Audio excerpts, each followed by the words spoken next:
episode 2 of Championship Rugby League with a friend of Super League Raw, Craig Lingard. Good afternoon, Craig. Good afternoon, mate. How are we? Very well. And first of all, it'd be amiss of us not to congratulate you right off the bat for getting into the third round of the Challenge Cup. Another tight battle with Whitehaven at the weekend. We'll talk about it later, but many congratulations. Thank you very much, mate. Yeah, I think good for the club. Yeah, just to win into that for the next round and get a nice draw for us. I guess financially looking to help the club out financially for the rest of the season. Absolutely. Before we get to the Challenge Cup and all the fixtures, including yours, it's been announced this week that Adam Gladill, Batley player, has decided to call time on his 12-year career with the Bulldogs. Somebody that you'll know well, and I thought you'd probably want to pay tribute to his career and his efforts for the Bulldogs. Yeah, definitely. I think with what he's done over the last 12 years at Batley, with a bit of a break in between, in the middle of that as well. I think he's been one of the standout performers in the Championship over that decade and more.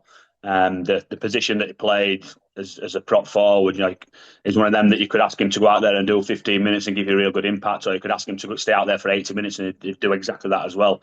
Really, really worked hard. Quite deceptive actually getting into the tackle, deceptively slow.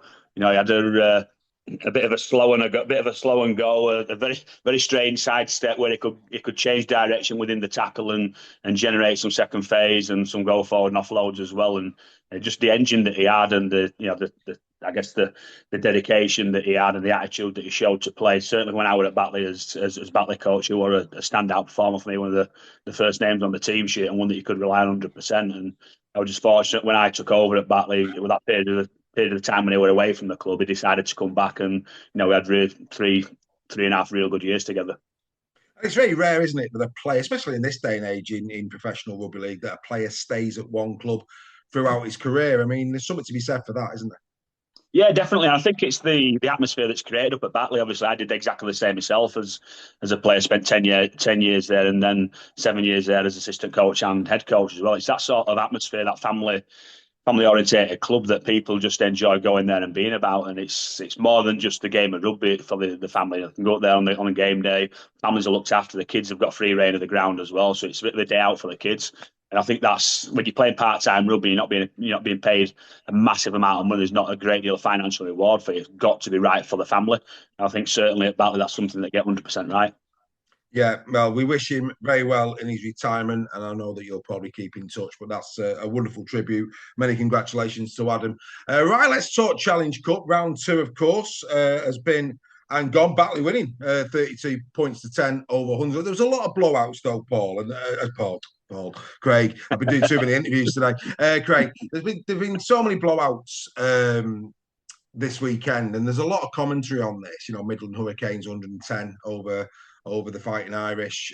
You've got Oldham 58-0 over Royal St James, Stanley 0, Hunslet 44, Halifax 88-0. London Broncos also putting a big score on, wasn't they, against who did they play this weekend? Just remind myself, it's Wests, isn't it? West Warriors.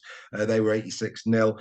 What's your thoughts on it? I mean, there's a lot of talk of what does it actually serve? There's talk over the element of these part-time players coming up against semi-professional, professional players, and the health and safety aspects. I mean, it is a headache this for the Rugby Football League, isn't it? Because the Challenge Cup is so important to rugby league in this country, but at the moment it is coming under criticism in these early rounds. Yeah, I think it's getting the balance right. It's getting the balance right to give people the opportunity, give teams the opportunity, I guess, to promote themselves as an amateur club, as a community club, to try and generate interest and get people to come and play there. There's that reward that they can aim for where they can play a semi-professional team or a professional team. But like you said, there's also the counter argument to that is it safe? We've now got the next round of the Challenge Cup where I think Loch Lane are playing OKR. And that's a step even further. And some of the teams, I guess, that have got it on location based, that they're quite far away off the level that's needed to compete against even the lower end of the semi-professional game. So it's getting that balance right of giving people the opportunity to participate in a prestigious club like the Challenge Cup, but also making it so it doesn't ridicule the competition as well, and it doesn't have these blowout scores, but you can't necessarily always control that. And if you speak to the amateur clubs, they want to play these games. It's a once in a lifetime opportunity for some of these players, and they want to go and test themselves against these better players. But you mentioned Lock Lane there, of course, playing KR, and as a coach, if I was the coach of Lock Lane. Okay, and you were the coach of Hull KR. You'd like that, wouldn't you? And you were the coach of the treble-winning Hull KR. If I approached you as the Lock Lane coach, they know they're not winning that game. It's just not going to happen. If I approached you and said, "Look, you're going to win this game. Can you do me a favour? Can you just say to your lads, go a bit easy? Because they're going to win." So did he need to go 100% into the tackle is what I'm getting at. Do OKR really have to really go at Lock Lane? Probably not. So for me, would that be frowned upon? Would that be the right thing to do? Would OKR take that on board? Will OKR naturally do that? Because like I say, the last thing any professional wants to do is to harm another player. And I do think there's a massive gulf between KR and Lock Lane in terms of physicality, etc. If you were the coach of any side that approached you in that way, would that be something that you'd be willing to do? Just say, look, lads, we're going to win this. Once we're a few tracks, just go easy. Don't try and injure, blah, blah, blah. Would you do that? Do you think that's appropriate or not? Absolutely not, no. I think it's a competitive sport, and I 100% disagree with the fact that they don't have to go 100% because they do. The competitors, and that's what they do. They put the bodies on the line, and you can put yourself in a greater danger by not going 100% and trying to hold off into contact, whether it's when you're carrying the ball or whether you're going into a tackle to make that tackle yourself. You could put yourself in more danger by not affecting it correctly and the way that you normally would do. I think if these games are competitive games, and that's what they've got to be. You've got to be treated as such. Whether Willie Peters puts a 100% full strength KR side out there, or has a mix and a match between some of the reserve kids or academy kids and first full team players, then that's what he needs to decide to do. Does he want to use it as the last warm up game before the season kicks off the following week? As a head coach, that's what I'd be doing. You want to be going into the first competitive league game of the season in the best possible form, the best possible situation that you can be. And if that means that you play your strongest 17 in the week before, regardless of who it's against, then that's 100% what you do. And I think for me, if you're a Lock Lane player, you want to play against the best. So you don't want to be playing against a Elliot Minchella who's at 60%. You want to play against Elliot Minchella who's at 100% and see where you are. And yeah, you're probably going to be miles off, but it just highlights the fact that this is the reason why these people are playing at the pinnacle of Super League, the pinnacle of sport, because they are who they are. They've dedicated their life to it. They've trained and they've got the skill set to do that. So I think it's really important that whenever you go into a game, you give 100% of everything that you've got. I'm glad you cleared that up, because I've heard the sentiment of just giving to you, the amount of times that I've been in debates with people and those type of things have been asked of me. Do you think that there's those discussions by the full-time professional club to go take it a little bit easy? And the first time I've ever posed it to a coach, so it's refreshing to get your take in terms of clearing that up. I mean, of course, but within the set games, I mean, Intro's Bridge, for instance, 26, Swinton Lions 44. That was a good game, 18-12 up Intros at half-time in that match. Over 1,000 people as well turned out to see it. That's encouraging, isn't it? I mean, and again, Intros will have enjoyed the experience going up against Paul Woods Swinton. Yeah, definitely. And there's some very, very good, well-established amateur teams out there, community teams out there that have been around for a number of years. And I guess just like professional teams or semi-professional teams, these community clubs go through a transition themselves where they might be strong for 5, 6, 7 years, where the same players who have grown up together come through into the first team together and they play for a number of years, and they all sort of transition and retire at the same time. So then a team that has been quite successful and quite strong might then dip down to be less strong than what they ordinarily have been. But you do get that some of the community teams that are very, very strong, and they're not too far off that level of the bottom end of the championship as it is now, the merged championship. And I guess the difference is it's the consistency of playing against teams week in, week out. It's great to do it on as a one-out opportunity, a one-off game, but can they do it week in, week out? And I guess sometimes they can't do it, and that's why they are playing in the community game a lot of the times, and I guess with work commitments and everything, and family commitments as well, some people choose to play the community game because of that. But that's where you get the disparity between the consistency of the players within the professional, semi-professional game and also the amateur game. Yeah, superb, superb. Couple of other things that we'll pick out before we get to your game. Salford 42, Hammersmith Hills 10. This is it's a good news story for Salford fans. I mean, again, you would probably expect Salford to come through that, but with all what they went through last year, to go and get a win under this newly formed Salford, that's nice, isn't it? There's been a lot of turmoil for those Salford fans, so to go and just get any win on the board, just to kickstart them, it's a nice thing, that, isn't it? Yeah, definitely, and I guess looking at that fixture as well with the team that they played against, they've got a lot of expat Australian players that have come over. They've got a strong Australian community down there that represent that team. So I had it down as a little bit closer game than it actually was. But certainly for Salford, getting that first win as a new organisation, that pressure's released now, regardless of who the wins against. It's always good to get that first win, and then the players know now what it feels like to win. They know what the team winning song is now. They can hopefully build on that for the future and get stronger and stronger. We like a bit of karaoke in the dressing rooms. But no, I mean, interesting as well. Hammersmith went ahead in that game, didn't they, before Brad Dwyer responded about 5 minutes later. And, Brad, a player that's been around for many, many years, was almost 1 foot out of rugby league. And, of course, he's now at Salford and will form a part of their resurgence. So good to see Brad on the score sheet. And perhaps, with the exception of yours, which we'll get to in a moment, another game that really pitted two good sides against each other was Doncaster and Newcastle, a real tight affair, 24 points to 22. They went hammer and tongue. It was a proper seesaw battle.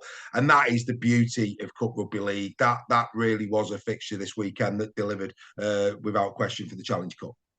Yeah, 100%. Again, that was a game where I weren't too sure which way it were going to go, whether Doncaster have the advantage with the strong recruitment that they've had. But obviously, we know Newcastle are a completely different entity this year with their partnership with York as well, and the players they've now got access to. So it were a very, very close game, and it could have, like I say, gone either way. But I think both teams, Newcastle and Newcastle and Doncaster, were very, very strong in the Championship this year, and it just shows how close the teams who were competing round about the top of the end of the Championship it's going to be. Every game's going to be like that when you play them games. 2 points there, 4 points there, whatever. Yeah, and both, of course, got wins in round one. So, like I say, that was a really good, tight contest. We'll look forward to them meeting again down the track. And then, of course, we come to you. You played Whitehaven the week before. I said to you this time last week, win 1 week, lose the next. And it was almost a carbon copy. Not completely, better pitch. But in terms of, you were behind, weren't you, when you went to Whitehaven? You were level in this one. But that first half, it was, proper toe-to-toe. But I have to say, Brownie's tried just before half time. What a solo effort that was! I mean, that must have got the Sheffield faithful off the feet. That was quality, wasn't it? Yeah, it was absolutely superb. He's just a quality player. He's Brownie. He's coming from York, spent several years at York, and been a leading performer over there up until last year, where he struggled to get in over the two wingers that they had there playing well. But he's come to us this year. I guess he's rejuvenated like a lot of players are when they get that fresh start. Just finishing that from 40 metres out, beating 4, 5, 6 people with the side steps and the agility that he had, and gives a little bit of a lift going into half time. Yeah, it was incredible. It was absolutely incredible. I mean, it took some scoring. I mean, I think would I be right in saying he was at least 25, maybe 30 out when he started that run? Yeah, I think he's extended it to 60 or 70. But I'd probably say 40, 45. I think just inside the Whitehaven half. So yeah, just a little bit further than what you've said, but a bit less than what he said. I'm sure you'll let him off with that. I mean, if he wants to say it's that amount, then God bless him is what I would say. I want you to talk to me about Joel Farrell. I mean, so taken with Joel's efforts at the weekend, second row, got a nice try, but his all-round contribution was very, very special indeed. Talk to us about Joel. I mean, I know he's been around for quite some time, but he would appear on that performance to be a big asset to you on the field of play. Yeah, absolutely. It was a big loss for us last year. He missed several months last year with a calf injury, probably three to 4 months last year. He missed due to that calf injury. I think he struggled a little bit because it's the first time that he's had a long-term injury. So I think he struggled to get his head around the fact that it's the first time in his career where he's not really played, and it was a massive loss for us, both on and off the field. He's a club captain, has been now for a couple of years, and signed a 3-year deal at the start of the year, take up to his testimonial with the club, which will be well deserved. But And basically, Joel is what you see, is what you get, is what it says on the tin is Joel. He's 100%, 100 mile an hour, both sides of the ball. Comes onto the ball at 100 mile an hour, and then if anybody's standing in that tackle, he'll shoot him from 10, 15 yard away and give him a little bit of a rib tickler as well. But just his effort areas are absolutely fantastic, and he epitomises how to play rugby league and epitomises what we want to be about as a club. Fantastic. And I spoke to Tara Jones this morning. We've got her one-to-one coming out in the next few days. And she said he's also a fun man to referee as well. We'll just leave that there. But by all accounts, he's not shy in coming forward, is our Joel on the field, which was really fun to hear. He's calmed down a little bit as well in the last few years. I think Family Life has got a couple of young kids now that's maybe calmed him down a little bit. But I think he's, like I say, he's not shy of coming forward with a word or two and asking for a little bit of clarity, shall we say. Absolutely. Well, nothing as long as it's done in the right way, that's perfectly acceptable. Right. I mean, in terms of yourself this week, it's your week off, isn't it? You've got a week off this week? Yeah, we have. With the 21 teams that were at the start of the season, there were always going to be a team that had a weekend off, and it just fell for us that it's week 2. Not ideal, because you want to space out a little bit better. Our second weekend off as well is after the Challenge Cup final weekend, so again, not ideal for us because we'll be off that previous week as well. So I think we've sort of dipped out a little bit this year with our 3 weekends off. It would have been nice to space them out a little bit better, but you play the cards that you dealt with, and it's our weekend off this week. So we're trying to fix a few things up in training and give the players a little bit of time off over the weekend to then come back and have a strong week, hopefully, in the build up to the Warrington game. I mean, obviously, that second one with the Challenge Cup, if you've got back-to-back weekends off, does that give you a bit of a flexibility to allow the guys a bit of family time during that summer period, and maybe a week, or will it be full steam ahead? It does, yeah. And I'm always the sort of coach, really, if I can, that if we've got a weekend off, I'll either give them a week off or give them the long weekend off, because the season is that long that you spend that much time away from your family. You've got to get the balance right. But that 2-week period is a little bit too long, so we'll have to be in training there for at least one of the weeks, because effectively 3 weeks between games. You've got 2 weekends off, and then obviously you've got another week before you play again. So it's 3 weekends between games, which is quite a considerable amount of time and more than what we would ideally like. So yeah, they will get a little bit of time off during that period, whether it's the full Wembley week or that weekend leading into the following week or not. We've not decided as yet. We'll discuss that amongst ourselves and come up with the best decision that suits the group. Well, you know me, I'm a glass half full kind of guy. By the time you get to June, there's going to be some bumps and bruises and the rest of it. So again, the positive will be that anything that's niggling around that time, it gives you an opportunity to clear a bit of that up before you go again in the second half of the season, doesn't it? Yeah, it does, but you can't always control that. Sometimes you get injuries in the first couple of weeks of the season. You want to rest straight away, but you can't have that. So, again, last season we played, I think, maybe over 60% of our games where we couldn't name a 21-man squad because of the amount of injuries that we had. So, I'm just thankful that this year so far I've been able to name 2 21-man squads, and hopefully moving forward throughout the season we can continue to do that. Long may that continue.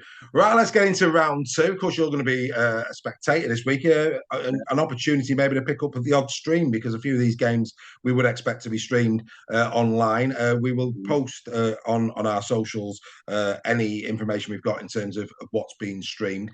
On Saturday, it kicks off, 6 p.m. kickoff. Barrow Raiders taking on Salford. Barrow, of course, winning in round number 1 against Workington Town. They actually nilled them, if you remember, 40 points to nil. Going against Salford, who, like I say, won at the weekend in the Challenge Cup. It's going to be a tough one, this, isn't it, for Salford travelling to Barrow? Yeah, I think it is. I think Barrow, the way they've started the season, really, really strong. But I think what they've got is that consistency in their pivots, in the spine. They've got the same 3-4 people that are playing in them really important positions that have been there for a good sort of 2, 3, 4 years now. And I think it's difficult to underestimate at the start of the season how important that connectivity is and that understanding is, that they're just dropping into the same shapes, the same patterns that they've played for the last 3, 4 seasons, whereas other teams that have got brand new connections, brand new players that are playing in important positions, it sometimes takes a good sort of 5, 6 games to get them connections and that understanding together. And Barrow will be strong at the start of the season just due to the fact of the consistency that they've had over them number of seasons, but also because they've brought in a number of quality players as well, just to add to that. So fully expect Barrow to win this, but hopefully with Salford's newfound confidence, hopefully after getting that victory last week, it can spur them on a little bit. Yeah, absolutely. And T. Ritson scoring two at the weekend. Everybody will know T from his brief spell at St. Helens. He's off Yeah. and running for Barrow this season. A really good game. Halifax Panthers taking on Batley Bulldogs 3 o'clock on Sunday. Halifax last season competitive again, expected to be so this year against Batley. This championship games go. This is a good game, isn't it? I mean, it tends to deliver more often than not. Yeah, it does. I'm really excited about this. I might have read through to it myself because we've got Halifax the following week as well. So it's certainly one that I'll be keeping my eye on. Definitely, I'll need to watch it next week anyway in preparation. But yeah, it's one of them games that could all advantage pay advantage or not. I'm not too sure, but I think it'll be very very competitive against two teams. I guess that have had a lot of change. Batley again, they've got that consistency of the same halfback partnership that they had last year. Ben Reynolds will come into it this week because his ban is now over, so that'll be a big lift for Batley. He'll probably partner Josh Woods, I would imagine, and Ben White will drop to the bench and be that 14 rotation, I would imagine. So be interesting to see how that new Batley partnership combines as well. Yeah, I mean Halifax in terms of the first two fixtures, Doncaster and now this one. It's been a tough first two rounds for them. When they got the fixture list, they've hit the ground running, haven't they? Yeah, definitely. I watched that Doncaster game back, and it was very very close. That could have gone either way as well, Yeah, barring a couple of different situations during that game. So with the changes that Halifax have had in their squad, with a number of important players that have left, I think they've handled that change pretty well. So I would imagine they'll be looking to try and get their first league victory of the campaign at the weekend. absolutely. All eyes on that one, no doubt about it. We've got to go there. I mean, the plum tie of the round, it's London against Oldham. It's going to be an absolute belter down there in London. We would expect this one to be streamed. London do stream the game, so this is great entertainment for you at 3 o'clock on Sunday on their YouTube channel. And we're going to learn a lot, aren't we, about both sides, because this is real, genuine toe to toe of two sides that will have massive ambitions of lifting title. Yeah, definitely. And you'd expect London to certainly be as strong as we've all talked about this season, and it's another real good opportunity for them to show how strong they're going to be with a competitive Oldham team that are playing against them. Whether the off-field antics that have happened this week impact on the on-field things at Oldham or not, I guess we'll have to wait and see. But you don't not. You don't hopefully think that the players are professional enough to make sure that they just concentrate on what happens on the field. But certainly, like I said, the standout game of the week. Yeah, it seems to be a bit. Again, I've looked at a little bit of that bit of nonsense, isn't it? But you're right. Hopefully, it hasn't detracted from what Mike Ford and everybody at Oldham are doing on the field, which has been over the last two seasons really, really good for the town of Oldham and for the Championship and for the Rugby League as a whole. It should be an absolute belting game, one not to be missed on Sunday. That at 3 o'clock. Somebody is about to lose their winning start to the season, as to is either Dewsbury Rams, not sorry, is it Dewsbury and Keighley Dewsbury, isn't it? So Yes, one of yeah. those two are going to lose their perfect record at the start of the season. And again, that should be a good game. Yeah, I think so. I think looking at I guess if you're Keith the coach or Jules the coach, you're looking at the start of the season, the teams that you'd expect to be around and competing for them important positions in the league. And both teams would have identified this sort of game as one that they need to win because they are, even at this stage of the season, 4-point games. It's really important that you try and beat the teams that you anticipate are going to be there and thereabouts around you. I was quite surprised last week that Jules beat Hunslet. I had Hunslet down as potentially winning that one or more favourites to win that. So they might think they're already 2 points ahead of where they thought they were going to be at this stage. And we all know winning breeds confidence, so they'll be going into that game fully confident after last week and expecting to back that up and get 2 out of 2.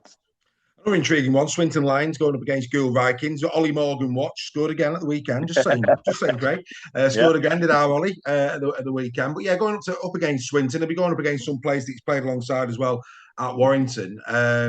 This could be again two teams that off the field have got big ambitions. You've seen the Swinton Lionesses coming in terms of the women's game, making a lot of positive noises, Swinton, off the field. Also, this weekend, or in the middle of this week, announced plans for their new stadium. That I know that 18th man on tour, a man that I know really, really well, Billy Ingram, who runs his own little social media, he was down there and asked a few questions of the board in terms of fan engagement and what that new stadium is going to do for Swinton and the wider club. Very, very interesting indeed. And then, of course, Gould, who really have come to fruition these last few years. And that's what makes this really interesting. Two sides that have got genuine ambitions to make a stand in rugby league, going toe-to-toe. It's again good news story, isn't it? And it's going to be interesting to see who comes off better in this one.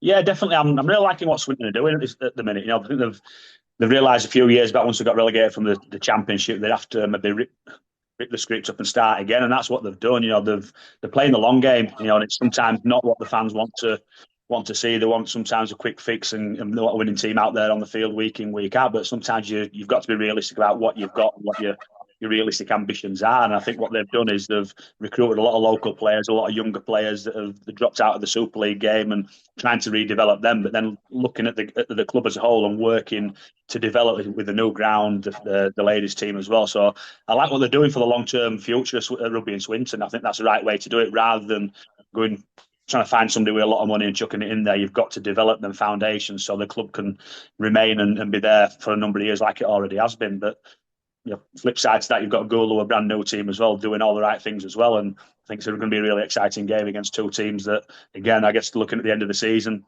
these are the games that you highlight that you need to be winning these.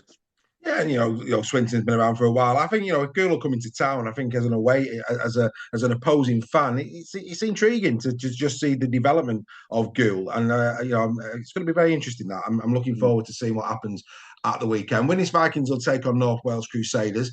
This is interesting in the fact there's been a lot of players that have gone back and two between these. Yeah. There's ex North Wales Crusaders in the Widnes team and vice versa, and that always makes for an interesting narrative, isn't it? When players that have played in opposing teams over the years go toe to toe. So I would expect the verbals on the pitch in this one would be quite interesting.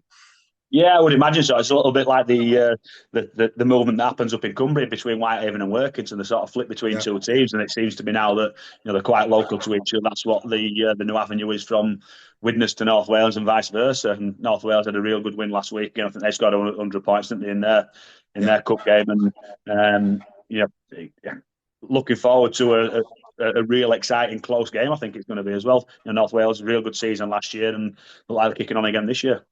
What you say about being unlucky, they got to buy round one. So it could be worse, at least yours was round two. But no, yes, you're right. And, this is going to be a test for North Wales going to Widnes. And I know Alan Coleman will be wanting for a win for the Vikings. Should be a very interesting game indeed. And speaking of Cumbrian sides, Whitehaven, of course, you've seen twice at close quarters. They've got a really tough task on. They're going up against Newcastle. That said, weather's not too bad at the moment. Newcastle won't be fancying it, will it? Will he going over to Whitehaven? I wouldn't have thought. No, I thought so, mate. It's a tough place to go.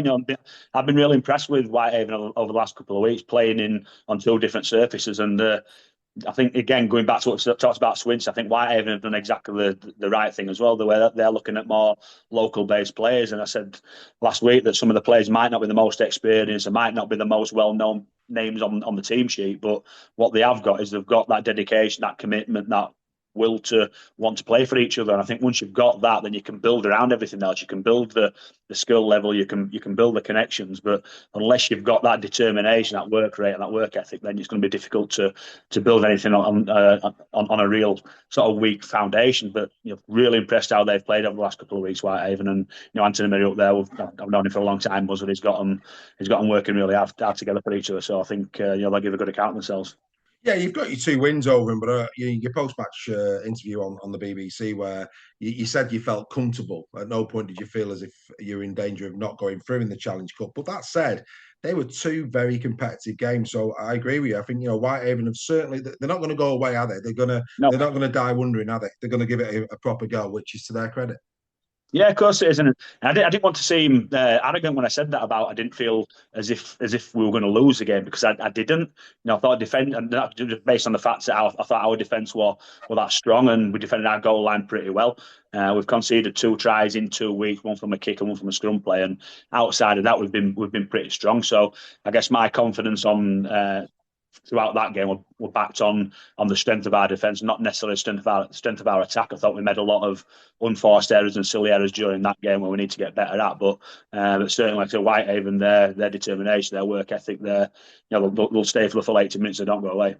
Yeah, no, I couldn't agree with you more. Couldn't agree with you more. And speaking of unlucky, Workington Town, of course, went to Barrow round one, lost 40 points to nil, and they're on the road again in round two. They're going to Rochdale, who at the moment have started the season pretty well. Of Rochdale, winning the Challenge Cup and the win last time out.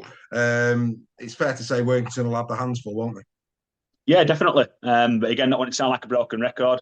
You look at the fixture list, these two teams are probably looking at competing against each other and wanting to take points off each other to get as high up the table as they possibly can. And, both coaches will be looking at this as a must win, I guess, even at this early stage of the season. But, I said Rochdale started really well under Gary Thornton. I think made a few shrewd signings at the start of the season as well. Jamie Dallimore, I think he'll be really important for him this year if he can stay fit and playing well, getting around that field with his experience and kicking game that he's got.